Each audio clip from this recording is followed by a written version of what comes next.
Hello there friends, welcome back to my channel.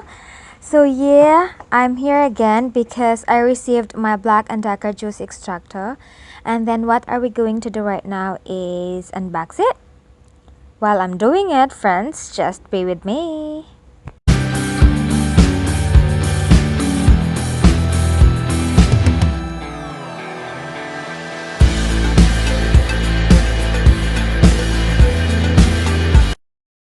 So ito na siya friends, and buksan na natin.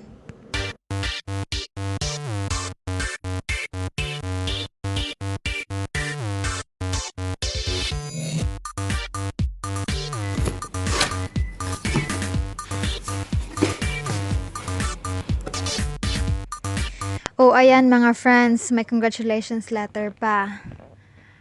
So importante dito is, please do not return to the store. Well, depende naman yun. What if hindi gagana? Since may warranty naman, pwede nating ibalik. So, ito yung guide. And, ano to? Ito yung paglalagyan ng juice after. Ipapakita ko din sa inyo mamaya kung anong gamit nito. Makikita natin mamaya sa huli pag mabuksan na lahat. Pero ang akala ko talaga nito, measuring cups, pero wrong.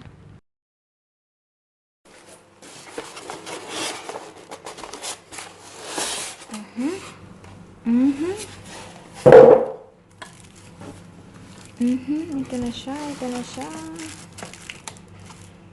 Saglit. Paano ba?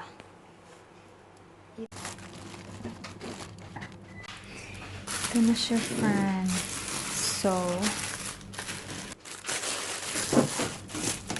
yehey! So, ito na yung juice extractor natin. Dito mo ilagay yung mga sliced fruits, vegetables, at saka yung mga iba-ibang klase kung anong gusto mong gawin juice.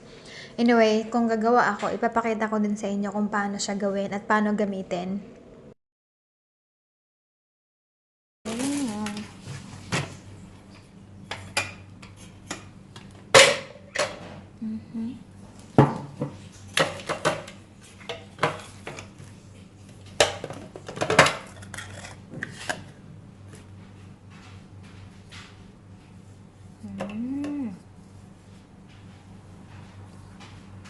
Ayun na, ano.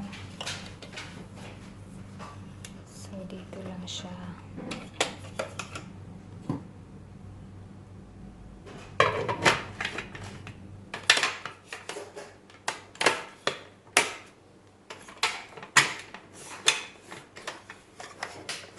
So, since ready na siya, nabuksan na natin, pwede na tayong magsimula.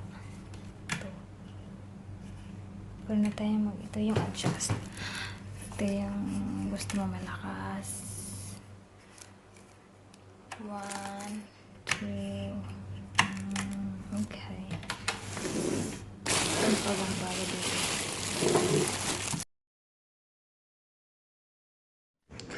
So, ito ang gamit niya. Dito lalabas ang liquid or juice.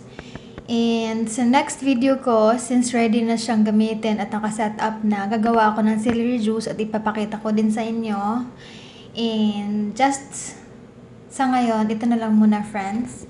Thank you for watching and don't forget to subscribe my channel and click the icon bell para lagi kang updated sa mga videos ko. Salamat! See you soon friends! At saka feeling ko ang tibay ng Black & Decker. Kaya siguro magandang brand ito para kung may bala kayo. Thank you! Bye!